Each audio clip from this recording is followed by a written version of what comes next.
Welcome everybody to the Behind the Brand podcast. My name is Curtis and I'm the host. And today we have a brand new business in with us, or business owner, should we say.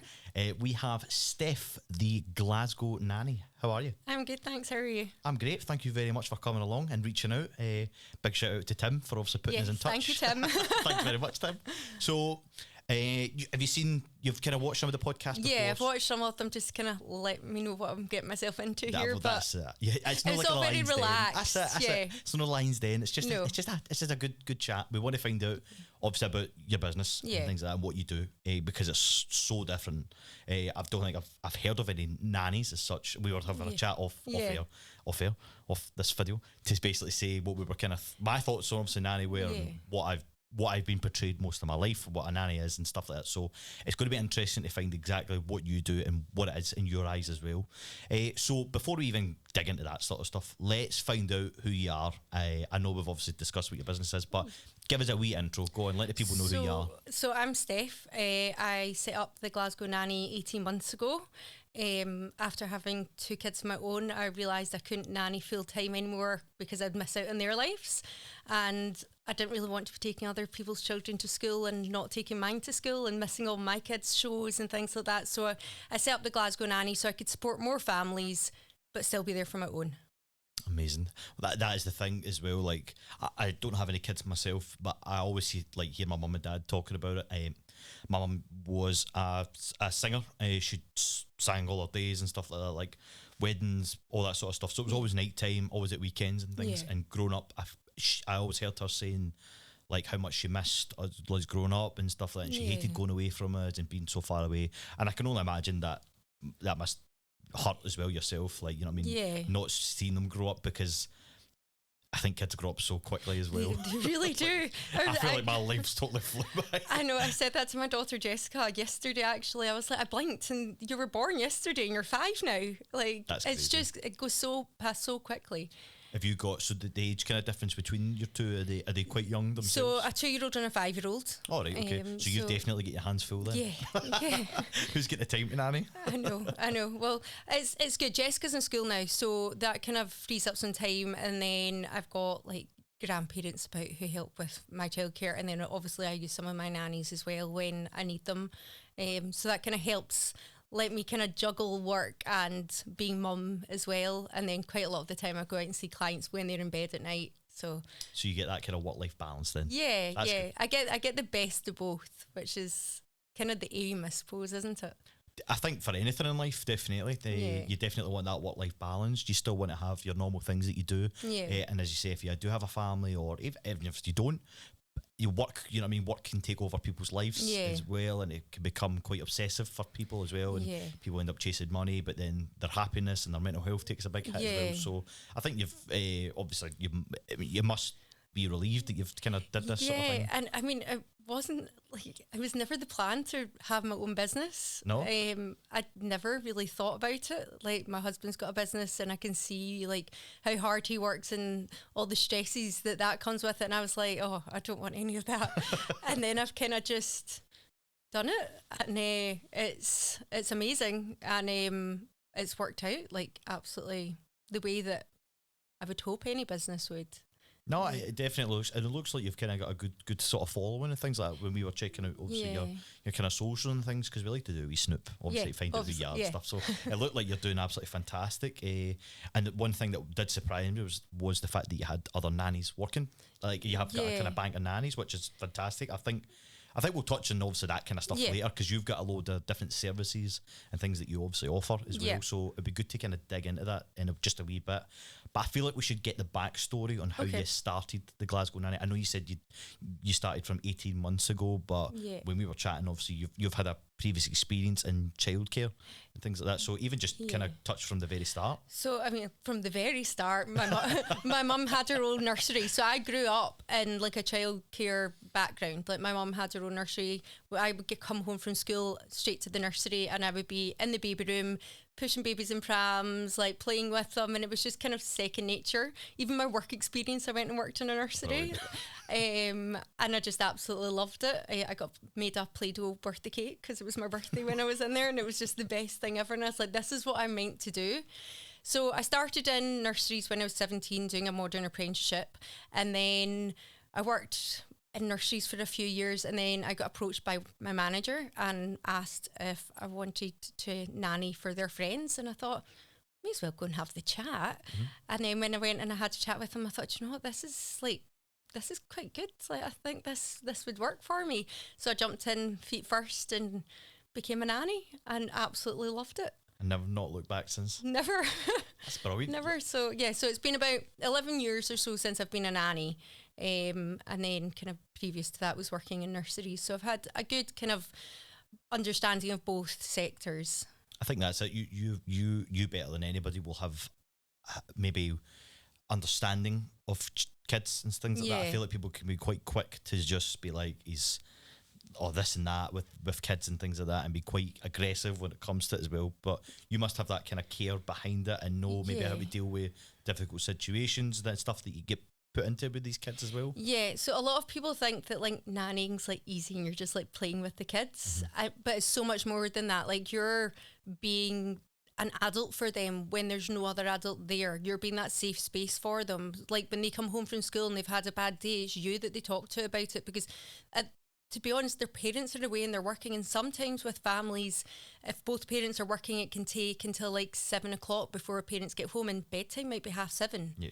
So they're not getting as much time with their parents, so they need that nanny there to be another safe space for them, that they can feel like that they're loved and that they've got a relationship, that there's trust there. They've got someone that can give them a cuddle if they fall and scratch their knee, but there's always someone that can help get homework done and help make sure that laundry's been put away, and it's literally just an extra person in the household to help the whole family run smoothly. So as much as you're there for the children, you're there for the parents as well. That is one thing I was going to say. It can't be all about the kids, because you're again helping mums, dads and things like that with their life as well, because they'll find the stresses of, looking after kids and trying to provide for their family and things like that, and their work-life balance as well. So you're probably creating a bit of balance for them, knowing that their child is getting the best care possible, and probably kids are so delicate, and you'll know that as well, and they'll say things and they'll hear things as well, and they're curious about certain things as well. So it's how you manage that, and I feel like obviously you with your backstory and things like that, you'll have like the perfect experience for dealing with that. Yeah, it's always one thing when you start with a new family, it's kind of you need to have a chat with them, find out what like their boundaries, their beliefs, like their parenting methods, their way that they would discipline their child, all of these things, so that you can give the child a well-rounded balance of life, and like that, make sure that you're not stepping on parents' toes, that like if if a child comes home going, Steph, is Santa real? You'd be like, yeah, like, yeah, Santa is real. It's so magical. And then like you kind of have to text the parents afterwards, just going like, I got the Santa question today, just a heads up, because then it's usually asked again the next morning to mum and dad, just to make sure that our answers match up, or like, and not necessarily Santa, but so many different things. And it is just to make sure that like all the parents are being consistent. Yes. Along with the nanny and what's being said, and that everyone's happy with it. You're also like doing homework and like every different aspect of a child's life, you've got a part in that. And then obviously when the fridge doesn't have milk in it, you have to run down to the shops and pick up milk and bread and eggs and all of that sort of stuff as well for them.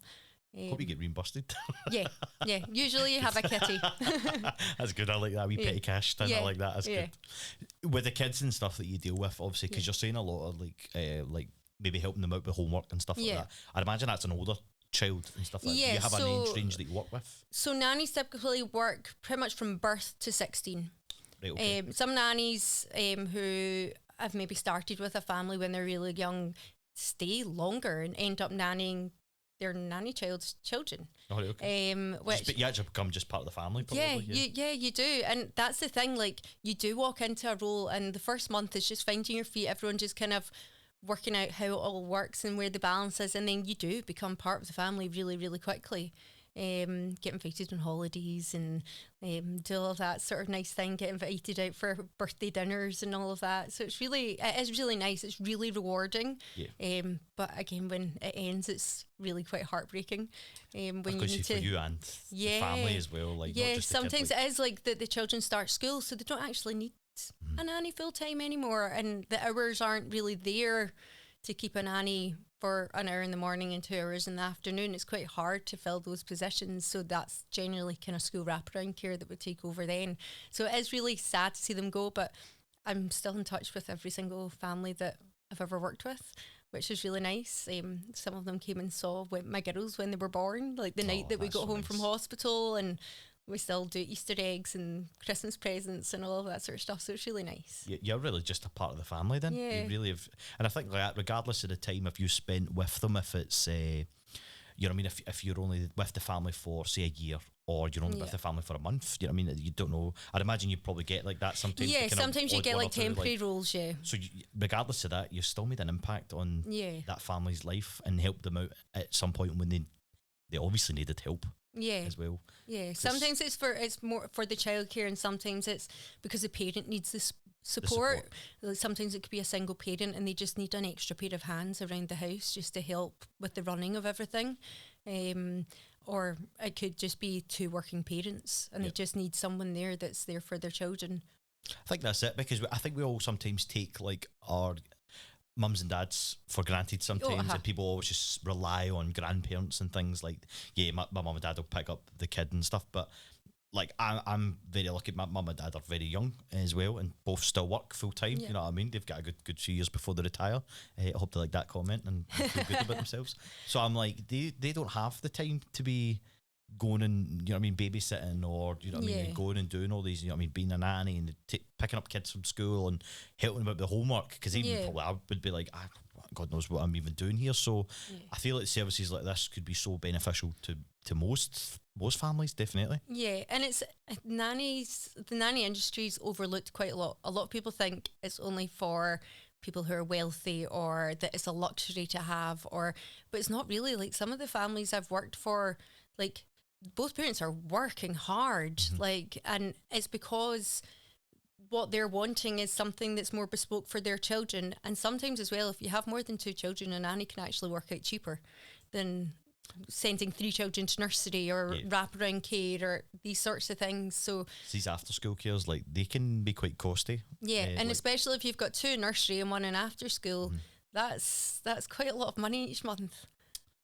It definitely builds up, and I think people then need to realise, and I think obviously getting in touch with yourself as well, because it's not just you, which leads us on obviously your kind of services and things like that. It's obviously not just you happen to have a bank of nannies and things like that. That's one of your kind of services that you offer. So one of the services we offer is like a nanny matching service.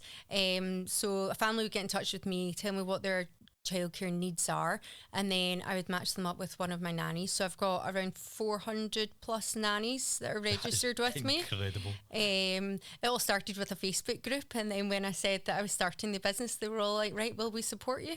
And when was that kind of made? Like, was that a while ago? Like, if you had this? So the Facebook group's been going for about 5 years. Brilliant.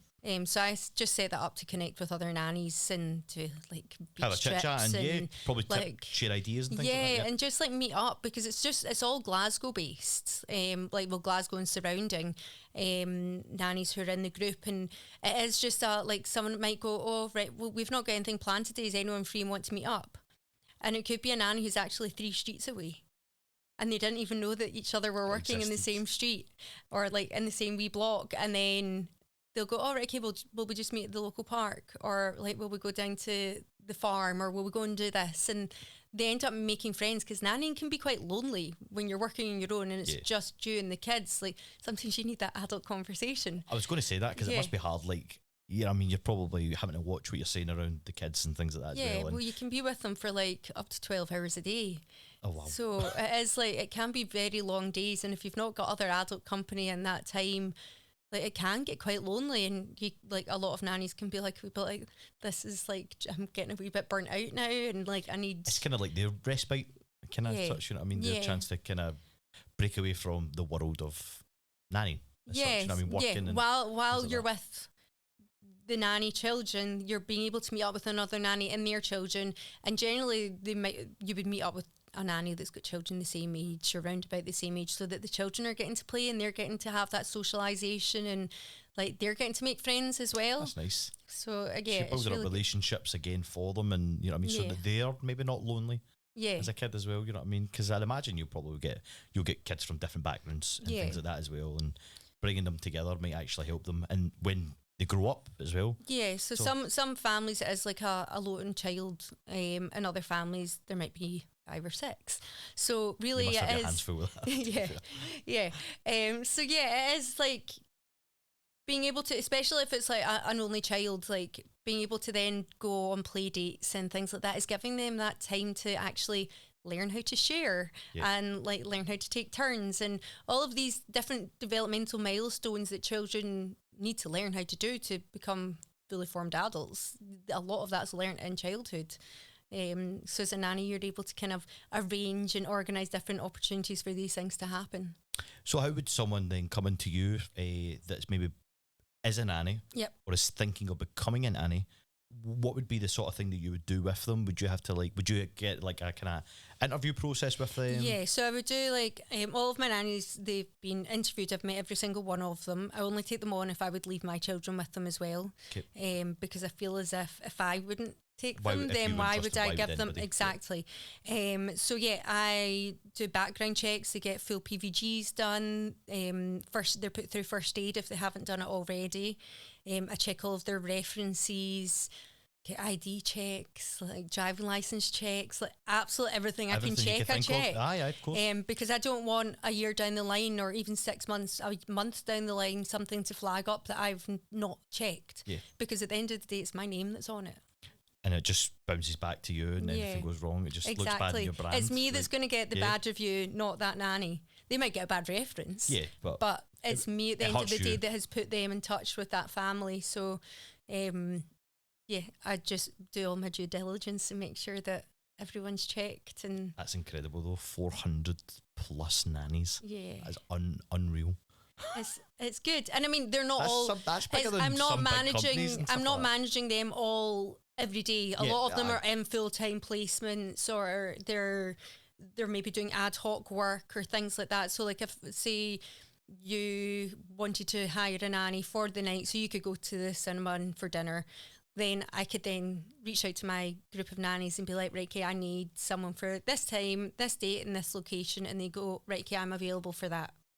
And then I can then match them up with that family for that specific job. Mm-hmm. And then there's other times where a temporary placement or a permanent placement would come up, and then we would kind of see who's available, who's interested in the role, because there's some nannies who go, no, I'll only nanny boys, and then there's other nannies who only really want to work with babies, and then there's other nannies who would prefer to work with older children, just because that's their preference. Maybe they're more skilled in that area. Yeah, and they've maybe got more experience in that area, so they feel more confident working with children of that area. And then there's other nannies who are like Mary Poppins and just do it all. Wee spoonful of sugar. Exactly. So obviously that's kind of one of your services that you obviously offer, the kind of nanny sort of thing. What other sort of things are you doing with the kind of Glasgow Nanny at the minute? So the other kind of services I offer are sleep therapy. So I'm a qualified sleep therapist. I've been doing that for the last 5 years. I'm also an infant feeding specialist and breastfeeding counsellor. So I'll go out and help parents. It's usually kind of newborns or kind of in the first 6 months where parents may be having a wee bit of issue with maybe the breast latch or just they feel as if their supply's not that great, or the baby's maybe not putting enough weight on, or these sorts of things, and they're starting to worry. And like, as much as health visitors are absolutely amazing, they've not got enough time to spend with families, which is really, really sad. And allocated windows. They literally get 10 to 15 minutes, and their caseloads are just doubling. So they're not getting the time to put in. And I know that they want to. They just don't have that resource. They don't have. There's not enough of them to be able to do it. There's not enough job spaces for them to do it, but that's another whole political thing that we don't need to go. You could just dig right deep into that, I really could. So that's where I come in. It could be that a parent's wanting to go from breast to introducing a bottle because it's time to go back to work, and they can't be there all the time to feed their baby when they're back at work. Or it could be really anything to do with infant feeding, weaning, anything like that. I'll offer that service as the first visit's free, because I feel as if it's a service that everybody should be able to get access to, whether you've got loads of money or whether you're on universal credit or you're rubbing 2 pennies together and hope it makes a pound. Like, it is something that, like, you should be able to access. So I want to make that available to anyone who needs it. And then if anyone wants follow-up visits, I only charge £40 for it. Because I want it to still be affordable. If it was somebody who, say, really couldn't afford to pay that, then I'm not going to go, no, I'm not helping you. Like, it is about that I'm there to support parents, and it's predominantly mothers that I work with because, well, they're the ones with boobs. They're the ones that are doing it. Yeah, well, that's it. That's it. But then there is families that say that they're formula feeding and the baby's not settled or something like that, and I'm working with both parents just to be able to kind of find the right routes, and I work out what the kind of root cause of the issue is, and we work on that to then make improvements. Well, that's it as well, because obviously when it comes to parenthood, most of the time it's a two person thing there, especially that early stage of the newborn. Like, I would feel like the other half, whoever it may be, dad, other mum, whatever it is, really has to kind of step up and do that. So I feel like if that was kind of me, I'd be like, what am I meant to do here? And it would be good to have that wee bit of guidance to basically be like, this is maybe a way to do it, you know what I mean? Maybe look at what I'm doing and stuff like that. So I feel like, again, it's one of these services that I think it benefits everyone, to be fair, regardless if you're on your own or you are a couple or whoever it is and you're doing this for the first time as well. So so like I have a like newborn parent kind of visit that I can do as well. So it's literally, you get home from the hospital, you get yourself settled. I've been in hospital after births just to kind of help like prepare parents for like, oh my goodness, the baby's here now, what do we do?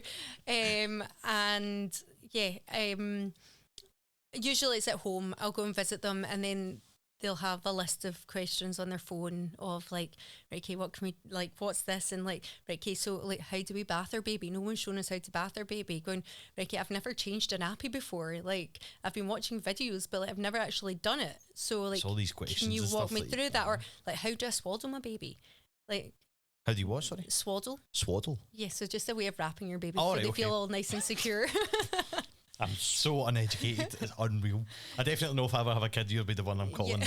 Definitely. So so yeah, it is like, there's so many things that you feel as if you're prepared because you've maybe like watched some YouTube videos or you've read a book or something like that. But see, until that baby's actually physically in your arms, you get this wee moment of going, oh, what am I doing? Like, I don't like, well, like, did we make a mistake? Like, or like, you just have this wee moment of panic. And then for someone like myself to come in and just help calm and ground and like answer the questions. And sometimes it's questions that parents might feel a wee bit nervous to say, ask their health visitor, to ask the midwife, just in fear that they might get judged for not knowing. And I always kind of say, no question's a silly question. Yeah, like, of course. The amount of photos that I get sent of dirty nappies going, is this normal? Or like the amount of like questions I get about like, oh, they've got this little spot on their cheek, like, is that normal? Is this a rash? Like, do we need to go? Like, it's these sorts of things that sometimes you just need someone to tell you, yeah, it's okay, it's normal. Like, do you feel like sometimes there's a wee bit kind of boundaries issue though, sometimes with your clients and stuff? Obviously don't have to name anybody or give an example, but I'm just not curious really to know. like, I like to have that kind of, you're speaking to a friend. Like, as much as like I'm a professional, I'm a service that you've hired to come in, like, I want the families to feel as if they're talking to someone that they've known for years. and because it makes them feel comfortable, makes them feel relaxed. And many of them I still see, like I still talk to, like we go for coffee and we'll go for walks in the park or play dates, and it's really nice, and I get to see them as they grow up, and as they develop as parents as well, like the adults. So it's really nice having that. And then it might tail off for a while, and then they'll come back and go, Steph, my baby's not sleeping now. I need help. You never really let go. You're always kind of reel back in. Yeah, but that's nice, and it gives parents, it's like a one-stop shop for what parents need as a support. Like, I'm there when the baby's born. I'm there when you need help with feeding. I'm there when you need help with sleep, and then I'm there to help you find childcare. Do it all. Yeah. Do it all. It's the more obviously hearing about it, it's such a great service. Like I've never heard of anybody doing this sort of thing before. It's such, like, I've heard of people babysitting and things like that, but when you think of nannying, and we were kind of talking about it, like I just get the American thing where we think of nannying, the way they go about it there, but really it's totally I mean different. the nanny industry in America is huge. It's absolutely huge, and there's some amazing nannies in America. There's the International Nanny Association, which is a worldwide association for nannies. It's absolutely amazing. And then there's nannies in London, there's nannies in Scotland, there's nannies everywhere. But movies portray nannies as something completely different to what they actually are. Like, I mean, I think the truest representation is probably Mary Poppins, apart from the dancing penguins. And probably go jumping in the colouring books and stuff like that. Yeah. Well, I mean... well, you could do that with imagination. Use your imagination. Sorry, that's true. That is so true. You're only limited by your imagination. Well, oh, God, don't look inside my brain then, honestly. You'd be there for days. You'd be like, what's going on here? One thing I would love to touch upon, because I feel like, again, it would benefit, especially... new parents into it, because I feel like I always hear people talking about when they become parents that's their life. They can't go out and do anything. They can't go out to the thing because they've got to look after the kid. And you kind of briefly touched upon it, like the cinemas and stuff like that. Yeah. But I'd seen that you were doing like a kind of party sort of thing. Yeah, so I do like wedding and event nannies. So what kind of goes on there then? So like if you were getting married and you were going to have children at your wedding, a team of us would come out, depending on how many children, would depend on how many nannies. We'd set up a whole children's area, TP, soft plays. We've got mini cinemas. We've got bouncy castle as well. Like whatever. I've been sent Pinterest boards going, can you do something like this for me, please? And I can do it. So you're basically running activities for kids? Yeah. Is that to kind of keep them occupied during it? Or is it kids aren't meant to sit still. So sitting through a ceremony or sitting through speeches, like, children get bored. And it's not nice as well, I think, as well, because a lot of the time, you know what I mean, especially with newborns and stuff like that as well. I know they're different to maybe toddlers and things, but newborns and stuff, they maybe tend to like have a wee cry or whatever during it as well. And you then see the person actually having to get up and leave because they feel like they're, you know what I mean, either they're taking over the wedding or it's ruining it or something like that. So again, would that be something that you would maybe do? Yeah, so with kind of up to the age of 1, we would usually have a OnetoOne service, because children under 1 have very different needs than other children and other ages. So like each age group's got different ratios so that we can meet the needs of the children. So like a baby at a wedding, we would kind of do a 1-to-1 with that family, and during ceremonies, during speeches, during meals, during any of the parts of the wedding where the parents want to be involved and they want to be focused on what's going on around them, then the nanny would then either take the child away or they would stay with them. But then if they got a wee bit upset or a wee bit fussy, then the nanny can then take them away to another area to then keep them entertained and to keep them happy, give them a bottle, take them for a walk to get them down for a nap, or keep them in their routine as much as possible. And then come bedtime, the nannies would take the children up to bed and stay with them until either a designated adult took over, usually a grandparent or an auntie, or we can stay until the next morning and take them down for breakfast. There you go. Honestly, that's brilliant. I feel like that again benefits so many people, because I'm like, how many times do you go to a wedding as well? And you know what people are like? It can be. I hate going to places where they're like the kids have to leave after a certain time as well. I'm like, it's just not fair, because then the families then have to go and leave, and then what happens to the person is they go, everybody's left my party, and it's like, well, obviously kids aren't allowed, so again I'm like, you step in, you help them out, and again creating, as I say, the help for the families as well. So we get booked quite a lot by the bride and groom. Like what I've noticed is since lockdown, a lot of people who were getting married, their weddings were postponed, and then they're like, well, that's then postponing us having children even longer. So then they're having their children during this lockdown period, and then they're thinking like, well, we'll just get married again when we can get another date. So then they've got young children who they need cared for, and granny doesn't want to do it because she'll miss out on the wedding, or the bridesmaids don't want to do it because they want to party. And it is just like we can then be there, and the bride and groom can enjoy their day knowing that their child's safe and that their child's not just getting passed around and they go, I thought you had him. Like, oh no, I gave them to, do you know what I mean? It is like and then there's a bit of panic. Whereas if the nanny's there, then it's giving the parents and the bride and groom that peace of mind that they know where their child is and they know that the child's safe. We'll get told, right, okay, well, they're needed for this photograph and this photograph, they're needed at this time, or mum sometimes likes to do a first dance with their child, which is really lovely. And then so we know, even if we've taken them up to the room for kind of some calm time, if it's got a wee bit crazy, then we know, right, okay, well, first dance is going to be at, say, 7:15, so we can get them all ready and take them down for that, and then we can take them back up to bed and then get them settled and get them down for the night. Or we can get booked by guests. And sometimes it is we get booked by guests to stay in accommodation so that they can go to the wedding, and we'll look after the children at the accommodation. Or sometimes it is, can you come with us so that we can then enjoy the nighttime part, and then you can take the kids up to bed and we know that everyone's safe. And it is peace of mind for the parents, but the children are also having the best time too. Yeah, and that's it. They're not getting, because I think as well, like those sort of events can be a lot for kids as well. Yeah, they can be really overwhelming. A lot going on, very long as well, periods where they could be standing, doing all sorts. They start to get that tired way, grumpy, maybe the routine's been changed as well. The lights, even everything to do with it, and getting dolled up and dressed up as well. Like, I mean, what kid wants to do that? No kid wants like, to be in a suit all day or a dress that's really, really tight. Like most kids, if you ask them, they'd be quite happy rock up to a wedding in their jammies, 100%. Like or joggies. Even like, I would love to rock up to a wedding in my jammies. I know. It is like, it's not norm for children to be in a wedding situation. It's a very long day for them. It's very overstimulating. It's very overwhelming. Think about, like, if you go to a party, like, and it's like there's loads of friends there, but then there's loads of people you haven't seen in a long time, and everyone wants to come and talk to you all at the once or one after each other. You're like a wee bit, whoa, like wee bit kind of like I need a wee bit space. Like, and even as an adult, you can feel like that. So imagine a child who doesn't actually understand it.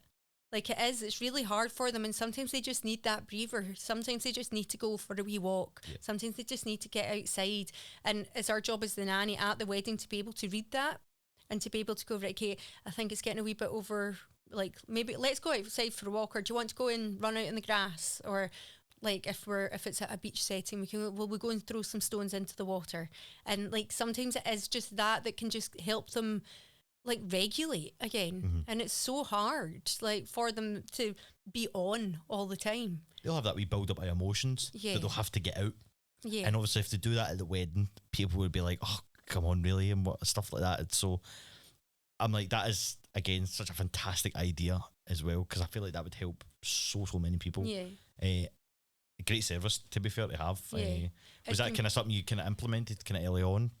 I'd never planned to do it, never. And then I just got asked if I could do it. And then I thought, you know what, actually, because there's the amount of weddings I've been to with my children where my husband's been missed half of it because he's out in a different bit of the hall because I'm part of the wedding party, or because I've got one of them and he's got the other one, or we were actually at my sister's wedding and I ended up taking her wee one, and I was extremely pregnant with Emily, and Jessica was with my husband, and we missed most of the speeches and most of the ceremony because we were away with all of the children. But it's kind of the nanny in me. I kind of always end up doing that, even if I'm not employed at the wedding. I always end up being the one taking the kids out and making sure that they're okay and they're entertained, and kind of missing the party side of it.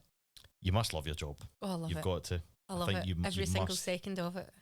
It's just one of the things, like I think either you would love that or you wouldn't Yeah, I think it takes a certain type of person to be able to work with children, and like you need to be calm. You need to be like really passionate about it. Like you can't just go into it going, oh, like it's easy, like because it's not. Children aren't easy. They're so complex, and it's actually understanding that like makes it enjoyable to work in. And it's like just seeing their smiley faces and they're laughing. And my favorite thing ever is like, see when someone just hands me their baby, I'm just like, oh, baby cuddles. Like, I don't need any more kids. Like, I get everyone else's kids and I get all their cuddles. So I'm quite happy. That's amazing, though. As well as that, like, obviously you've got the best of both worlds there because you have your own kids as well, but you'll be impacting so many other kids' lives as well by doing this as well, and good on you for obviously for doing it as well. Have you got any plans for the Glasgow Nanny? Have you got any future plans, or are you quite happy with kind of what you've built at the moment? And so I kind of, where I'm at just now is kind of where I plan to be in year 5. Right, okay. So it and has you're only like you're in month 18. Yeah.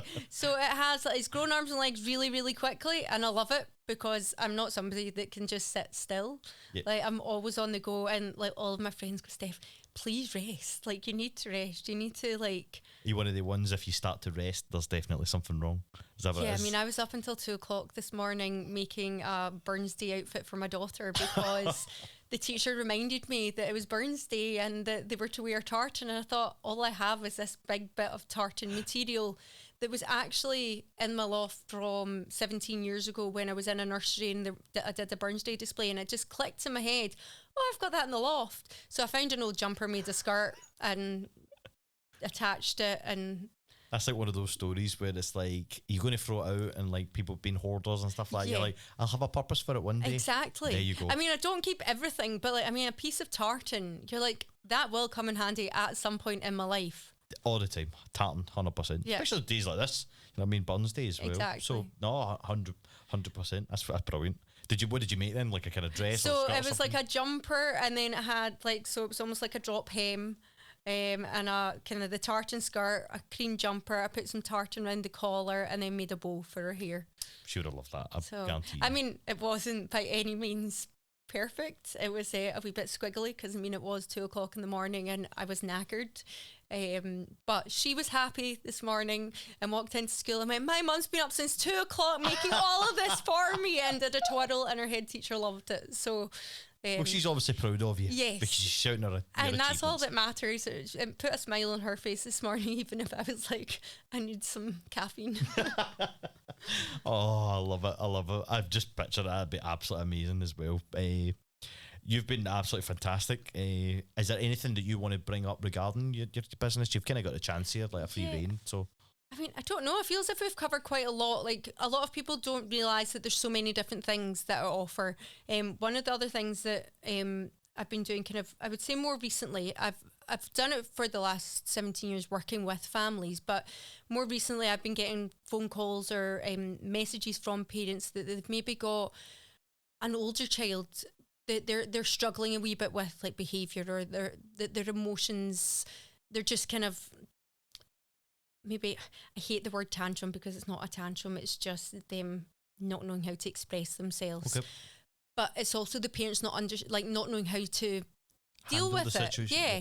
So I'm getting quite a lot of calls and messages about that just now. So it is something that I've started to introduce, that I'll go round and have a chat with the parents first, because I feel as if no one wants to hear that someone's disappointed in them or someone's struggling with them or something like that. So having that conversation with the parents away from the child, we do that, and then I'll go and I'll meet the child. I'll just go around to the house, and it's almost like I've gone round to see mum and dad and hope that they'll invite me to play, and then I'll go and play with them, and I get to see a wee bit about them, get to see their temperament, get to see like their behaviours, get to see kind of how long their attention span is, like what it is that's kind of making them feel that overwhelm, or what's making them feel like dysregulated, or all of these sorts of things, so that then I can help the parent understand that, and then find a way to help the parent manage that and the expectations of like, well, they have been in school all day and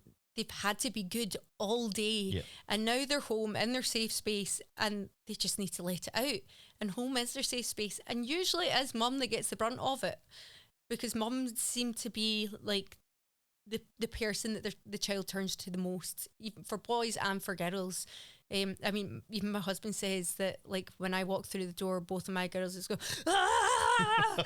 And it is almost like, right, mum's home, I can let it all out now. But, like, it is something that parents do struggle with, and no one wants to be shouting at their children or kind of feel as if they're losing it. No one wants to wake up in the morning going, I hope my child's good today, or like, I really don't want to have to shout today. No one wants that. So I kind of go in and then I help with just finding the balance and finding ways of dealing with it. And like, right, if your child's acting like this, like what is it they're really needing? Yeah. What is it they need? Do they need a hug? Do they need to scream it out? Do they need like you to allow them to just get it out and then talk, like you can talk to them about it and see what it is, and then help them find a way for dealing with that in the future. And it is about learning. Every single stage of your child developing, you need to learn them again. Yeah. And it is just sometimes having someone coming in and going, okay, you are an amazing parent. Like, you just sometimes need that wee bit of hand holding just to get through this wee hurdle. And then I'm your biggest cheerleader throughout the whole thing. So you feel as if, yay, I've achieved this. Again, it's impacting the parents, you know what I mean, as much as it is the child. Yeah. With the services that you offer and the expertise that you maybe have in this as well. Like, kids as well, when they grow through different ages, are so funny, you know what I mean? They go through that toddler stage to the young person age to then the teenager age as well, and that obviously is difficult. We forget sometimes that we were kids once and that we've grew up like that, but I wouldn't know how to handle that, because I've been a teenager. I know exactly what teenagers do, and I know exactly the tempers that they can have, but I've never had to experience a time where I've had to deal with that as well. You know what I mean? And it can be a trigger for parents. It can be a trigger because they remember a time when they acted like that and how their parents dealt with it, or how an authority figure dealt with it. So in their head, they're like, it builds up that stress, and it builds up the cortisol levels in their body, that it's like they're kind of, it becomes like a fight or flight situation, where they either shout or they go, it's okay, like I'll help you all, like, and it is just that, like, not actually knowing the right response for your child at that time. And it is about learning the child again. So I'm there to, like, there's no one size fits all at all with children. Every child's different, every child's unique at every single stage of their life. A 2-year-old, when they become 7, is a completely different child. So the way that you deal with them then is, they've developed so much in that time that you can't deal with the way a tantrum, or like a kind of overflow of emotions, or like the child kind of not being able to regulate themselves. The way at 2 they do that, and the way at, say, 7 that they do that, is so different, and what they need at that time is so different. So it is just kind of helping parents understand that, and helping parents understand their child at that time. Amazing. It's such a big thing, because you're all going to have to go through it if you're a parent. You know what I mean? You're going to have to go through the different ages and things like that, and you're going to have to work on it, and just, again, getting that wee bit of support. You know what I mean? You don't have to go into it alone. You don't have to do it.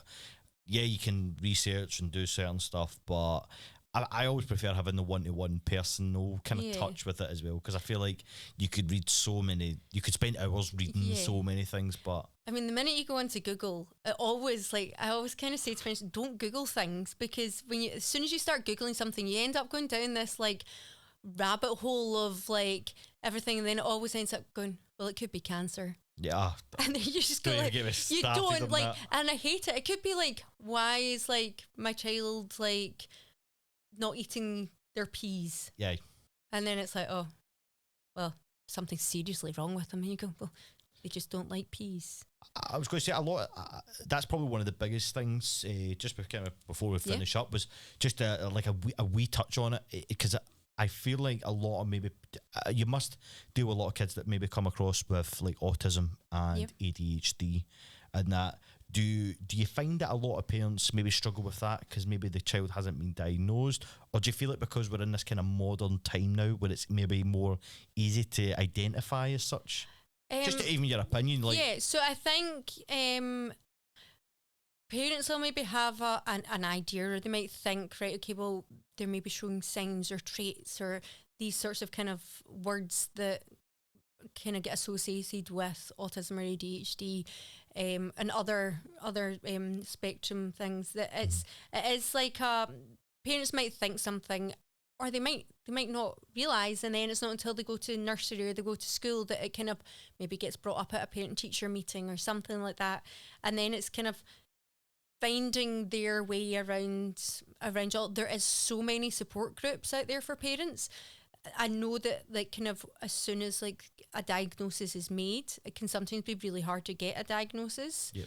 I know that with autism, they'll not even consider it until like they're in nursery, like until they're around about 3-4. They'll not even consider it, which is such a shame, because if that had been kind of diagnosed earlier, or if the parent had even been given a wee bit of support, going, okay, this might be it, but we can't diagnose it, but here are some things, here's a toolbox that you could use to help you understand and help you support your child in the best way. I'm dyslexic. I never got diagnosed dyslexic until I was 9. And my mum had to do that privately because the school refused to. It's unreal, isn't it? Yeah. And then my brother's also dyslexic, and my mum got us a tutor who helped us, and she specialised in children with dyslexia. And I met her, one of her grandchildren actually went to nursery that I worked in. So I was able to actually thank her and be like, you made such a difference, like by teaching me wee tricks and traits, like to like how to remember how to spell a word, or like how to actually concentrate, how to read a book and use my imagination, because I would get given a book and I couldn't get past like 3 pages. So she gave me this book that was like, after like every 3 lines, it would give you an option of like A, B, or C. And then if you chose A, then it would tell you to go to another page. And it was almost like this wee adventure book, and every time you read it, it was a different journey that you went on. They actually made a TV show like a few years ago, very similar. Right, okay. I'm sure it was on Netflix. I remember going, Nick, this was like the book that I was telling you about. I don't know if I'm sure my mum will still have this book somewhere, so I need to try and dig it out. But it was amazing. And now I absolutely love reading. Like, I always read James Patterson books. He writes with a lot of dyslexic writers. So the chapters are really short. They're only like 2-3 pages. So you're reading it and it's almost like a movie. So it's really cool. But I study a lot more now. Like in school, I struggled so much to study, whereas it's been since I've left school, because I found something I love. Like I study brain development, I study like child development, I study child psychology, like therapies for children. Like I do all of that because I love it, and I want to be able to support the parents and the families. And because it's something I love, I can focus on it and I can actually enjoy it and actually retain that information. Rather than it being a chore. Rather than it being a chore, it's something that is like making what I can provide even better. I love that, because you got the full kind of 360. Yeah. Where how it started and now. Yeah, I kind of rambled a wee bit though. No, listen, that's exactly what this is. This is all about. And I am so sure that somebody listening to this will have a similar story. Yeah. And that might resonate with them, and they'll be able to go, yeah, that is exactly how I felt at one stage of my life. You have been a fantastic guest. Thank you. It's been amazing to hear your story and your journey, and how amazing you've done in such a short space of time as well, in 18 months. And I can only imagine what you'll be like at the 5-year point. I mean, you'll be running the show. You'll be the top. No, I want to keep it so that like I'm still being able to go out and actually support parents, and like I'd love to be able to train more people up to be able to do what I do, but I can't replicate me. Yes, everybody will have their own way of doing it, things. And all of that sort of stuff. But I want to still be able to, like, no matter whether it's like in 5 years' time, 10 years' time, I want to still be the person that can go out and actually support the families.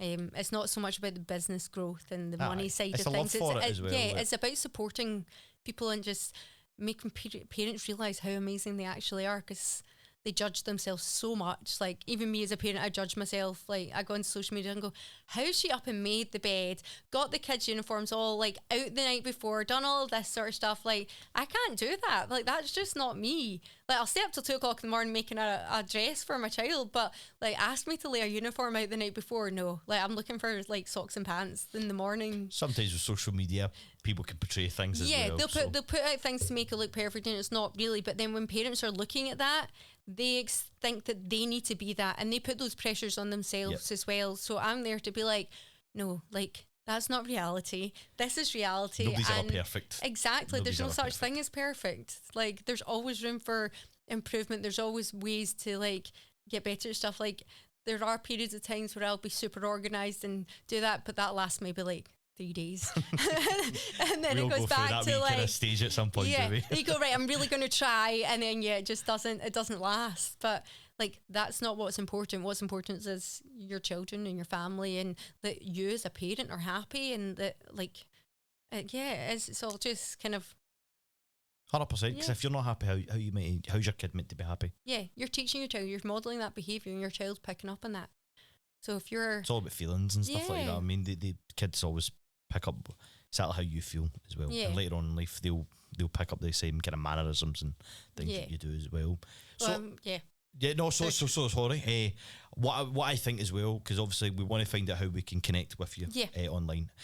Something that we always tend to do here. So we'd love to know your socials, and if you have maybe I don't know, like an address or an email address as such that maybe somebody thinking of getting into nanny and things like that, or currently does it but is looking to grow their network as well, how they would get in touch with you. Okay, so on my website there's like different pages. It is going to be getting updated soon, because this was like a made in very quick period of time when I just started out and wasn't actually sure where everything was going to go and what everything was going to do. But there is a form on my website for parents to contact me for the different services, and then there's a form for nannies as well. So if a nanny wanted to get in touch or wanted to register, then they can fill all of that form in, or they can contact me on social media or even WhatsApp. Like, I'll answer them all. So social medias, Instagram is at _Glasgow_nanny. Facebook is just the Glasgow Nanny, and the website is theglasgownanny.com. There you go. Simple and easy as that. It's good that you've kept them all the same anyway. So I mean, I would forget them. I always find that people change like their usernames on like the Insta and the Facebooks, and I'm like, oh, don't do that, because then people will be struggling to find you. But that's perfect. It's simple and easy as well. Do you find that somebody stole the Glasgow Nanny? Is that why you have to do the underscores? Well, I just couldn't get it. Couldn't get it. Yeah. Somebody stole it. But Give I mean, it back. I've searched for it, and I've not seen anything come up, so I don't know. Somebody will but have that if sneaky. someone's out there and has that, I'd quite like it, please. Please give us it. Yeah, you've got the contact details. You can pass it get in over. touch. Brilliant. Listen, thank you so much for coming as well. It's been an absolute pleasure having you in here. It's been a pleasure to be here. And such a great chat as well. And I feel like people watching this as well, because I mean, everybody hopefully at some point will come across being a new parent as well. Yeah. And I feel like a service like this would be absolutely a lifesaver, I think, for a lot of families. And it was amazing just to hear your story as well. Thank you. And about your life. So just, folks, thanks so much for listening in and watching. If you've really enjoyed the podcast, like I have, and I'm sure Rebecca has as well, then please feel free to drop us a wee subscribe if you're on YouTube. If you're on Spotify, you can leave us a follow. There's also the rating option there as well, so you can leave a like on YouTube, but a 5-star review on Spotify would be much appreciated, because that would push this podcast out there for everybody to hear, especially in the Glasgow area.